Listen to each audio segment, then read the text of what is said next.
पत्नी की ये 3 चीजें बेशर्म होकर देख लेना, कभी गरीब नहीं रहोगे। दोस्तों, हर पुरुष को अपनी पत्नी की किन किन चीजों को देखते रहना चाहिए। जो पुरुष अपनी पत्नी की ये 3 चीजें देख लेता है, वो कभी ना तो मुसीबत में पड़ता है और ना ही गरीब रहता है।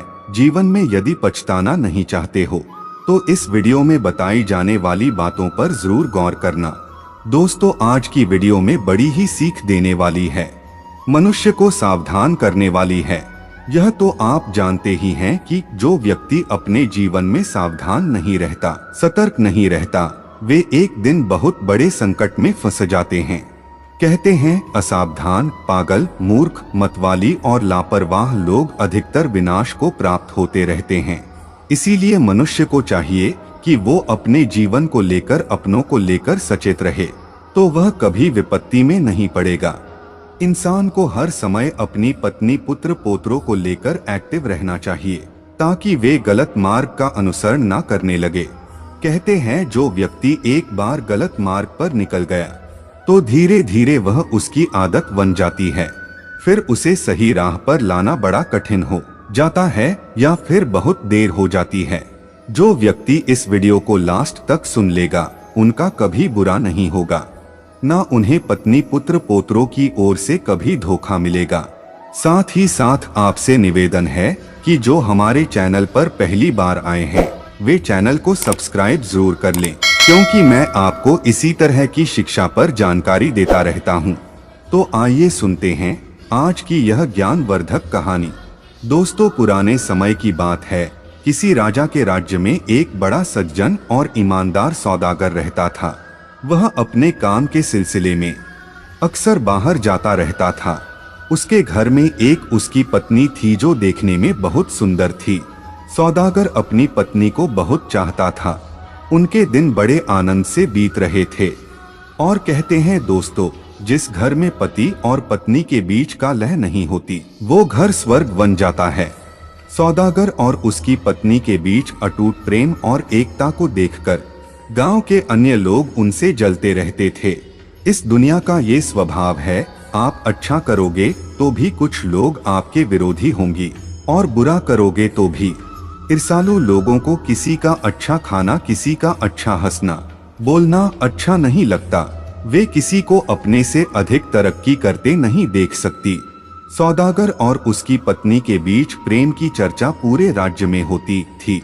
जब भी किसी के घर में कलह होती तो भी सौदागर और उसकी पत्नी के बीच प्रेम की मिसाल दिया करते थे। और एक बात बता दूं, वहां का जो राजा था, उस राजा के महल के सामने कुछ दूरी पर उस सौदागर का महल था। राजा और रानी ने एक दिन आपस में विचार किया कि जिस राज्य के लोगों में आपस में प्रेम और तालमेल होता है, पति पत्नी में कलह नहीं होती, वहां की प्रजा सुखी रहती है, वह राज्य भी खूब वृद्धि करता है।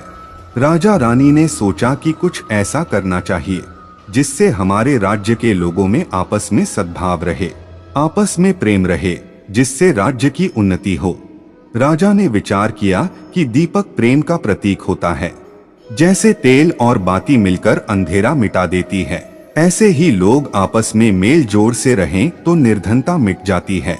राजा ने पूरे राज्य में ढिंढोरा पिटवा दिया कि आज से शाम को सारे नगर वासी अपने अपने घरों में दिए जलाएंगे और जो भी अपने दिए को अधिक समय तक जलाएगा, उसी का प्रेम सबसे अधिक गहरा और सच्चा माना जाएगा। दोस्तों, राजा के आदेश का पालन सारे नगर वासियों ने किया। उसी दिन से सारे नगरवासी अपने घरों में एक दीपक शाम को रोज जलाकर रख दिया करती थी। परंतु उन सबके दिए 1-2 घंटा तो जलते थे, पर रात्रि होने पर सबके दिए बुझ जाते थे। परंतु सौदागर के घर का दिया पूरी रात टिमटिमाता रहता था। सौदागर की पत्नी अपने दिए को बुझने नहीं देती थी।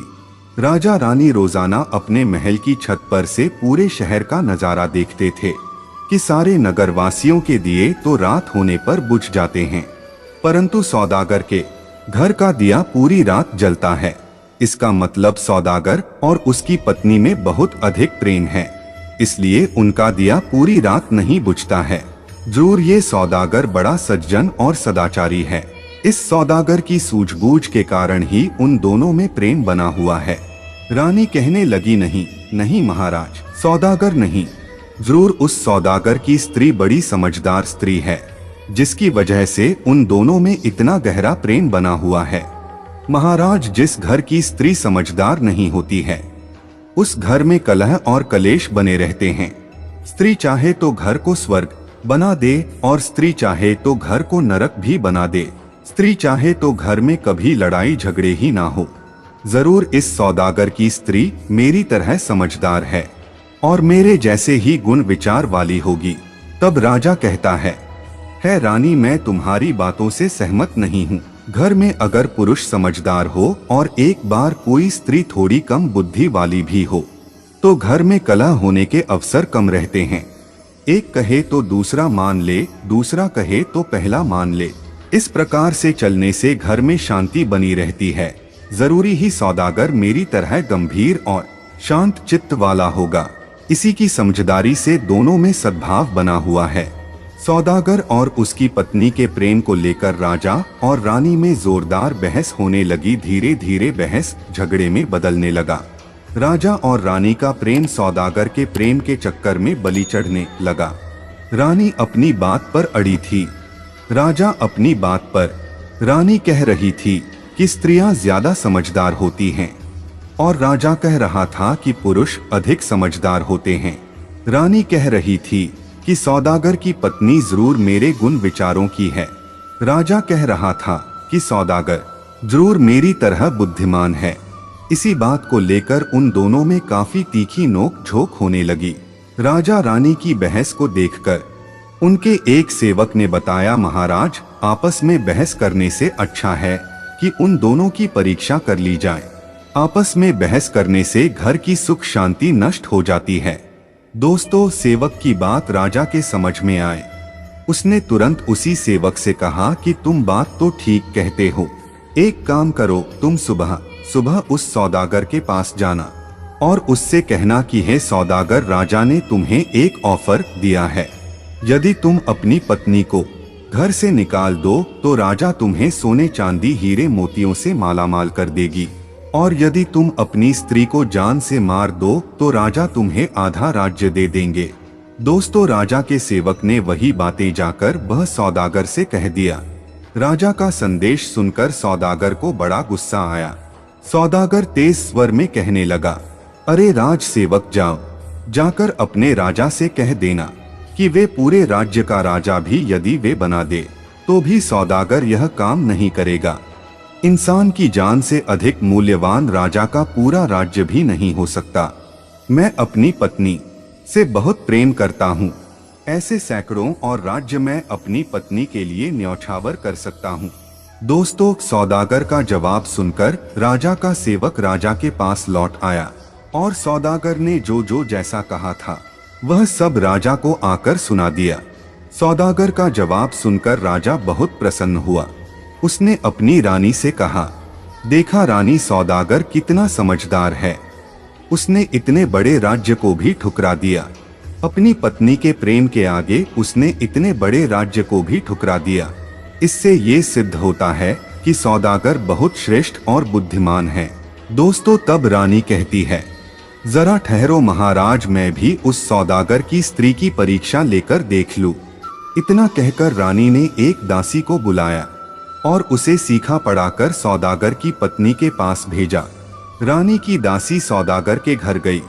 उसने देखा कि सौदागर इस समय काम के लिए बाहर गया है, तो मौका पाकर वह दासी सौदागर की पत्नी के पास पहुंची और बोली, है बहन, मुझे यहाँ राजा ने भेजा है। उन्होंने ये कहलवाया है कि यदि तुम अपने पति को जहर देकर मार दो तो राजा तुम्हें अपनी रानी के रूप में स्वीकार कर लेंगे, तुम्हें अपनी प्रियतमा बनाकर रखेंगे, रोजाना फूलों की सेज पर सहन कराएगी, राजा तुम्हें अपनी पलकों पर बैठा कर रखेंगे, और हाँ, तुम आज रात अपने पति को मारकर अपने महल के ऊपर जलने वाले दिए को बुझा देना, तो राजा साहब समझ जाएंगे कि तुमने अपने पति को मार दिया है। दोस्तों, दासी के द्वारा दिखाए गए प्रलोभन को सुनकर सौदागर की पत्नी अपने पति को मारने के लिए तैयार हो गई। कहने लगी, बहन, ये कौन सी बड़ी बात है? मुझे तो अपने पति से कभी प्रेम था ही नहीं। छत के ऊपर दिया तो मैं इसलिए जलाती थी ताकि सबको लगे कि मैं अपने पति से बहुत प्रेम करती हूँ। सच्चाई तो ये है कि मैं अपने पति से बिल्कुल भी प्रेम नहीं करती। मैं तो कब से इस घर से निकलना चाहती थी। आज ईश्वर ने मेरी वो भी इच्छा पूरी कर दी। दोस्तों, सौदागर की पत्नी से कहकर वह दासी लौटकर रानी के पास चली आई और सारी बात बताती है। यह सुनकर रानी को बहुत बुरा लगा। उस समय रानी का चेहरा देखने लायक था। रानी अपने किए पर बड़ी शर्मिंदा हो रही थी। इधर रानी ने राजा को यह बात बताई तो राजा ने अपने सैनिकों को बुलाकर उन्हें समझाकर सौदागर के घर भेज दिया और कहा कि देखो, आज रात्रि में सौदागर की पत्नी अपने पति को मार देगी। तुम उस घर पर नजर बनाए रखना। जब सौदागर के घर का दिया बुझ जाए तो समझ लेना वो सौदागर को मारने वाली है। उससे पहले ही तुम लोग उसके घर में जाकर सौदागर को बचा लेना और उसकी पत्नी को गिरफ्तार कर लेना। हम नहीं चाहते हैं कि हमारे इस परीक्षा के कारण सौदागर की जान चली जाए। दोस्तों, राजा की बात सुनकर सैनिकों ने वैसा ही किया। जो भी राजा के बताए अनुसार सौदागर के घर के पास जाकर पहरा देने लगे। उधर दिन में ही सौदागर की पत्नी ने भोजन में विष मिलाकर अपने पति को मार डाला। रात्रि में जब उसने दीपक बुझाया तो सैनिक लोग भागकर उसके घर में गए तो देखा वहां सौदागर कब का मरा पड़ा था। सैनिकों ने यह खबर जाकर राजा को दिया। राजा दौड़ा दौड़ा आया। सौदागर की पत्नी ने सोचा जरूर राजा साहब मुझे बुलाने आए होंगे। राजा ने देखा तो सौदागर मरा पड़ा था। राजा ने पूछा कि तुम तो अपने पति को रात में मारने वाली थी, लेकिन तुमने तो इसे दिन में ही मार दिया। सौदागर की पत्नी ने जवाब दिया, महाराज, शुभ काम में देरी नहीं करनी चाहिए। मुझे तो इन्हें मारना ही था, सो मैंने इन्हें दिन में ही मार दिया और रात होने पर दीपक बुझा दिया। सौदागर की पत्नी की बात सुनकर राजा को बहुत गुस्सा आया और अपने किए पर पश्चाताप भी हुआ। राजा ने सौदागर की स्त्री को बंदी बनाकर जेल में डलवा दिया। राजा लौटकर अपनी रानी के पास जाता है और कहता है कि प्रिय, तुम तो कह रही थी कि सौदागर की स्त्री मेरे गुण विचारों की है, क्या तुम्हारे अंदर भी यही गुण तो नहीं? दोस्तों, राजा की बात सुनकर रानी एकदम से हाथ जोड़कर कहने लगी, महाराज, मुझे क्षमा करना, मैं नहीं जानती थी कि कुछ स्त्रियां ऐसी भी होती है। दोस्तों, कहानी का तात्पर्य यह है कि किसी पर आंखें मूंद कर विश्वास नहीं करना चाहिए, भले ही चाहे वो आपकी पत्नी हो या पति। पुरुष को इन 3 बातों को हर समय ध्यान रखना चाहिए। जो स्त्री पति के सुख दुखों में साथ ना दे, उससे दूर दूर रहें, तो वो स्त्री पति से बिल्कुल भी प्रेम नहीं करती है। पति को चाहिए कि वो अपनी पत्नी की इन बातों पर दृष्टि बनाए रखें, तो वो कभी विपत्ति में नहीं पड़ेगा। पहली बात, उसके ना होने पर उसकी स्त्री दूसरों के घरों में बैठने तो नहीं जाती है। अक्सर कुछ महिलाएं दूसरी स्त्रियों के साथ मिलकर जो गुफ्तगू करती हैं, उनमें कुछ बातें अपने घर परिवार की पर्सनल बातें शेयर कर देती हैं। अपने घर की गोपनीय बातें दूसरी स्त्रियों को बता देती हैं, जिससे अपनी कमजोरी पर दूसरे लोग बड़ी आसानी से जान लेते हैं और वे हमें नुकसान पहुंचाने का काम करते हैं।